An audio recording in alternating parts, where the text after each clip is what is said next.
When Mom and Dad ran downstairs with my younger sister, Ravenna Sutton, a crowd of neighbors and onlookers had already gathered outside. Everyone was discussing how the empty apartment upstairs had suddenly caught fire. Dad seemed to hear a scream. His instincts as a veteran firefighter made him want to rush upstairs immediately, but Ravenna grabbed his arm. I didn't hear anyone scream. "Don't go, Dad. It's too dangerous." Mom nodded in agreement. "She's right. The flames are already spilling out from the window. It's too dangerous." Finally, the fire truck arrived. Dad geared up and ran upstairs to put out the fire. In the middle of the charred room sat a burned corpse. That was me. My eyes were shut, my head hung low, and my entire body was totally burned and curled up from the fire. But because my hands and feet had been bound to the chair with iron chains, I remained in a sitting position.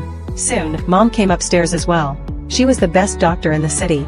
With just one look, she could tell I had no signs of life. I had been burned alive. Her eyes instantly turned red as she murmured, "That inhumane criminal. Being burned alive must be unimaginably painful." It was. The murderer had pierced my body with a blade. It had been excruciating. The fire spreading across my skin had been agonizing. Hearing my parents protect Ravenna and flee had hurt even more. I gazed at Mom longingly. There was a rare trace of pity in her expression. This was the first time she had ever looked at me so gently. Even though I knew she was only pitying this corpse, not me. The police soon took my body away for an autopsy, and the apartment was sealed off. Although the fire didn't spread downward, it had blackened the exterior walls, and the fact that a murder had occurred affected the property value of the building. Mom and Dad immediately called my older brother, Leo Sutton, back home so he could act as their legal representative and sue the landlord upstairs.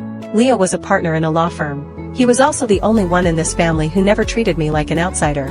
The forensic team examined my body overnight. By the next day, the police arrived with photographs, asking questions to determine my identity.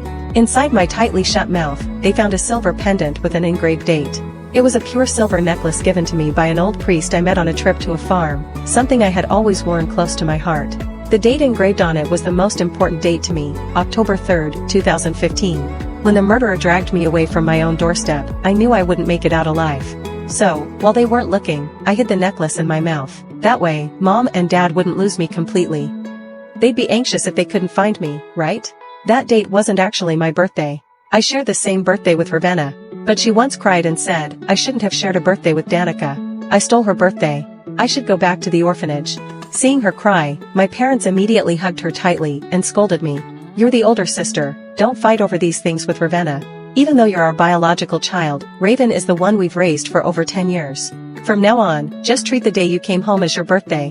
I never understood why I was being blamed when I hadn't done anything, why I couldn't even keep something that was originally mine. But I was happy. At least, I had a birthday of my own. So, that date on the pendant, they had to recognize it. They had to know it was me.